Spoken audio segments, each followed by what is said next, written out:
പക്ഷേ കേരളത്തിൻ്റെ നവോത്ഥാന നായകൻ ശ്രീനാരായണ ഗുരു, നമ്മുടെ മുഖ്യമന്ത്രി വി ഡി സതീശൻ ശിവഗിരിയിൽ സന്ദർശിച്ചപ്പോൾ പറഞ്ഞൊരു കാര്യം, ശ്രീനാരായണ ഗുരു സ്വപ്നം കണ്ടൊരു കേരളം, അങ്ങനെ ഒരു കേരളം തന്നെയാണ് UDFൻ്റെയും സ്വപ്നം എന്നാണ് അദ്ദേഹം പറഞ്ഞത്.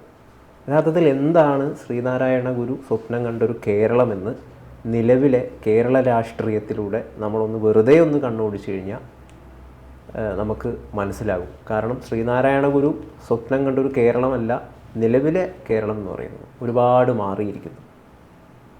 അപ്പോൾ എന്താണ് യഥാർത്ഥത്തിൽ അദ്ദേഹം സ്വപ്നം കണ്ട കേരളം?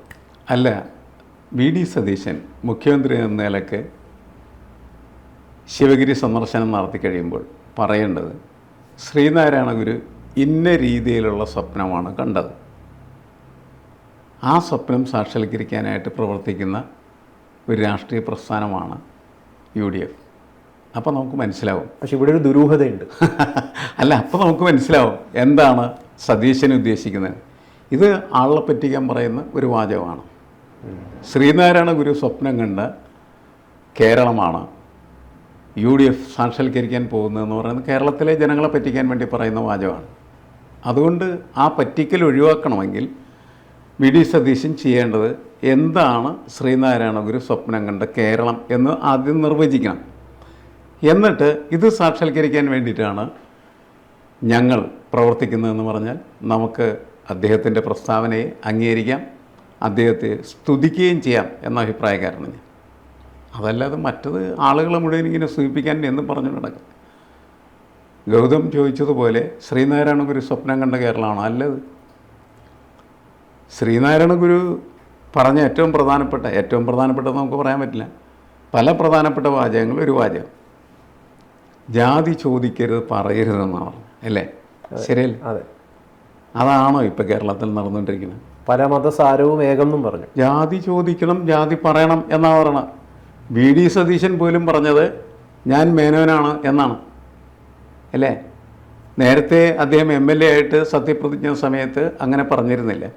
പക്ഷേ ഇപ്പോൾ അത് പറഞ്ഞ് അങ്ങനെ പറയണം, അതായത് ജാതി ചോദിക്കണം, പറയണം എന്നുള്ളതാണ് ഇന്നത്തെ കേരളത്തിൻ്റെ മുദ്രാവാക്യം. എല്ലാവരും അത് പറഞ്ഞുകൊണ്ടിരിക്കുകയാണ്.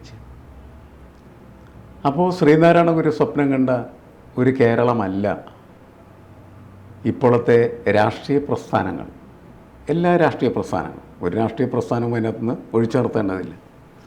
എല്ലാവരും ശ്രീനാരായണ ഗുരു സ്വപ്നം കണ്ട കേരളം നിർമ്മിക്കുന്നതിനെ എതിർക്കുന്നവരാണ് എല്ലാവരും. അത് CPM ആയാലും CPI ആയാലും കോൺഗ്രസ് ആയാലും BJP ആയാലും എല്ലാവരും അങ്ങനെയാണ് എന്നാണ് നമ്മുടെ അനുഭവങ്ങളിൽ നിന്ന് മനസ്സിലാക്കിയിരിക്കുന്നത്. ശ്രീനാരായണ ഗുരുവിനെ എല്ലാവരും മാർക്കറ്റ് ചെയ്യുന്നു പലതരത്തിൽ.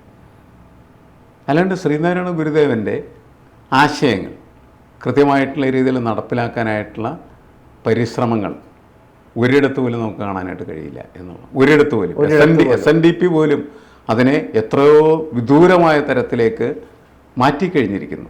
ശ്രീനാരായണ ഗുരു സ്വപ്നം കണ്ട ഒരു സങ്കല്പവും SNDP പോലും പുലർത്തുന്നില്ല എന്നുള്ളതാണ്. യഥാർത്ഥത്തിൽ മാത്രമല്ല വേറെ കാര്യം കൂടിയുണ്ട്. ഈ ശ്രീനാരായണ ഗുരുവിനെ കേരളം എന്ത് ചെയ്ത്? കേരളം ഒരു ഈഴവ സന്യാസിയേക്ക് മാറ്റിക്കളഞ്ഞു. അതാണ് ഏറ്റവും ചെയ്ത വലിയ അപകടം. അതാണല്ലോ ഏറ്റവും വലിയ അപകടം. അതാണ് ശ്രീനാരായണ ഗുരുവിനെ ഈഴവ സന്യാസിയാക്കി കളഞ്ഞു എന്നുള്ളതാണ്. നമ്മൾ കേരളത്തിലെ എല്ലാ വീടുകളും നടന്ന് സന്ദർശിച്ച് കഴിഞ്ഞാൽ ശ്രീനാരായണ ഗുരുവിൻ്റെ ചിത്രം വെച്ചിരിക്കുന്ന വീടുകൾ എന്ന് പറഞ്ഞാൽ ഈഴവരുടെ വീടുകളാണ്. അതിൻ്റെ വേറെ തമാശയാണല്ലോ ശരിക്കും പറഞ്ഞതിനിടയിൽ. അതെ, മറ്റാരും ഇത് വെക്കുന്നില്ല.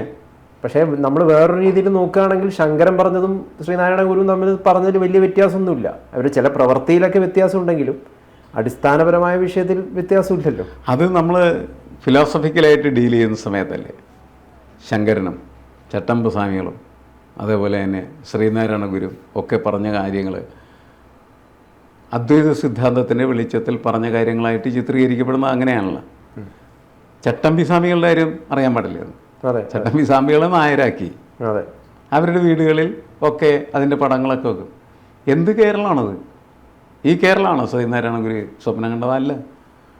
അപ്പം അതിൽ ഒരു കഥയുമില്ല എന്നുള്ളതാണ് ഞാൻ പറഞ്ഞത്. ഇങ്ങനെ ഒരു അർത്ഥവുമില്ലാത്ത വാക്കുകൾ പ്രഖ്യാപിക്കുന്ന നേതാക്കളായിട്ട് രാഷ്ട്രീയ നേതാക്കൾ മാറിക്കഴിഞ്ഞിരിക്കും. ഒരു സത്യസന്ധതയില്ല പറഞ്ഞതിൽ.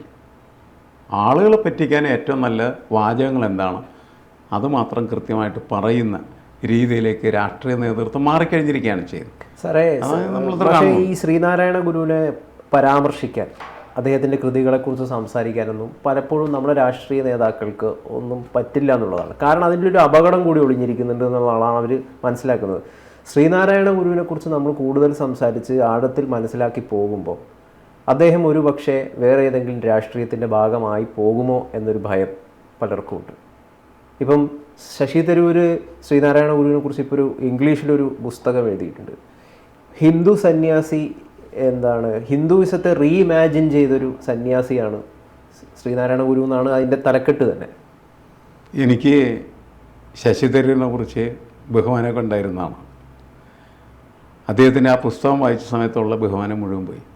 മാഷ് വായിച്ചായിരുന്നു അതിൻ്റെ അത് എന്നോട് നേരത്തെ തന്നെ വായിച്ചെഴുതുക, അതിൻ്റെ നിരൂപണം എഴുതണം എന്നൊക്കെ പല ആളുകളൊക്കെ പറഞ്ഞിരുന്ന നമ്മൾ അന്ന് അത് വന്ന സമയത്തൊന്നും വായിച്ചാൽ നമുക്ക് പറ്റിയില്ല. പിന്നീട് നമ്മൾ വായിച്ച സമയത്ത് നമുക്ക് മനസ്സിലായി ഇയാൾ എവിടെ നിന്നാണ് ഈ കാര്യങ്ങളൊക്കെ പഠിക്കുക മനസ്സിലാക്കി.